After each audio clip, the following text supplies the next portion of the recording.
Konami has been doing insane with these new pack releases, and Photon Hypernova is no excuse, bringing back to life 5 insane decks that were already competitive and giving them a new way of playing, as well as other archetypes like the Chaos and Evil Eye. Stay tuned and keep watching to find out what those are, and maybe give you some inspiration for what you're going to play in the future. Photon Hypernova meta looks really interesting. Keep watching this video to find out the 5 decks that are going to be even stronger in the next meta. Photon Hypernova is not far away. Best to be prepared now, so when these decks come out in full power, you can still beat them. Coming at number 1 is Kashtira. Kashtira is going to be full power with the new support. The field spell and the emergency teleport light card are really strong, making you gain a lot of advantage really quickly. And then once a Rise Heart is on the field, every new spell and trap when banished has an effect, including a negation, which is actually insane. And then of course the Arise Heart Shangri-La combo is super strong, enabling a blocked field. If your scales are blocked, it's an FTK against Pendulum, and it's probably a video I'll be doing in the future, so watch out for that one. I think this card is going to be super scary. Also is the rank 7 toolbox, which arguably is not as strong as the rank 4. We have cards like the Big Eye Stealing a Monster, but definitely keep an eye for Kashtira. I think board breakers are going to be the best value. Things like Kurikara Divine Carnate come to mind. Tearlament is of course going to get a huge boost. Tearlament Kashtira,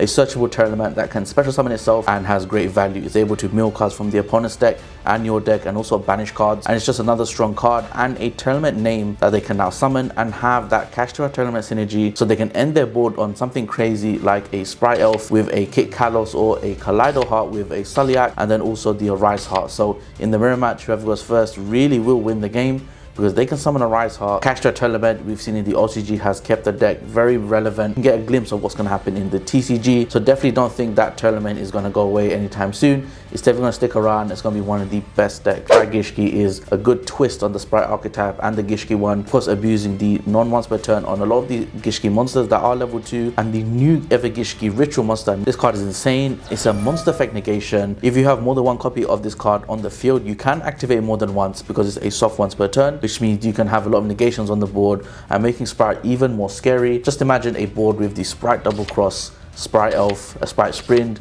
an Exceed monster, and the ever Gishkis on the field. I think it's going to be really strong, and it is a level 10 as well, don't forget. So they now have rank 10 plays thanks to the spam ability of this one card. Being able to special summon a water monster on the summon of ever Gishki means you can now bring back cards like the Totally Awesome, and I think I know why Ronin Toddy was banned, albeit probably quite early. Ever Gishki Sprite will have an easier time beating the Bestials because they're all water type. However, you do still play the obvious Sprite line, but you probably play less of them thanks to this engine. And I think Gishki is going to be an incredibly exciting deck in the future, and will definitely be getting a few regional tops, maybe a YCS top. Evil Eye has been around for quite some time, but it's remained a very casual deck. But thanks to the new support, Konami doing what Konami does best, is making broken cards. So archetype goes from 0 to hero. That's what they've done with Evil Eye. Vassal Triss being able to link someone on the opponent's turn like the IP Masquerena is really strong, and I think with the link monsters and their effects, this deck is going to have no trouble being the opponent's board, and definitely going to be something to counter the other rogue matchup and maybe a best rogue contender. Branded is my hot take. I think this deck is going to be one of the best decks in the room post Photon Hypernova. We have a new boss monster, 2 new boss monsters. Because Finale Dragon includes Cartesia as the name, it means Fusion Deployment is even stronger, and a potential Tearlament branded version is probably even better now thanks to this card. The best thing about Finale Dragon is its special summon effect, bringing out Praskenian for free. It's too much power for one person. It is insane, so this card is going to be really exciting. It's unfortunate it can't bring out the Masquerade Blazing Dragon. If your opponent does a board breaker,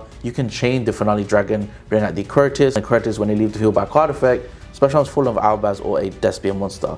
That's really good. You can also bring out a Dogmatica monster from the deck, and if you've seen the new Ritual monster Zoa, he's really scary. He's kind of like an FTK. I'm looking forward to seeing what people do with it. I think it's going to add a lot of creativity to the branded Bestial deck. Lindwurm the Hammer Dragon is the new fusion, I believe, being a negation now. Something branded never really had is really exciting. Being able to bounce a card with the negation is actually super strong, and one of the new removals that we're seeing come back to life because of Tearlament. Cards like Compulsory Evacuation Device are super strong, and we're seeing that in the Labyrinth decks, which are competing with Kashtira Tearlament, and I'm excited to see how people are going to be using this card going forward. We have to talk about its graveyard effect. It is absolutely insane. Being able to special summon a Fallen Outback from the graveyard during the player's turn means you always know a Mirror Jade is a potential possibility, and I love that this card has this effect. It's really great to see the Albaz synergy come together with these 2 new cards. Lindwurm is going to be great, and I'm looking forward to seeing what this card does next. Some honorable mentions are the Galaxy cards, of course Photon Hypernova. The cover card is absolutely insane. It becomes unaffected by everything with like 6,000 plus attack, and I'm looking forward to what Cypher Galaxy does in the future because of the new support,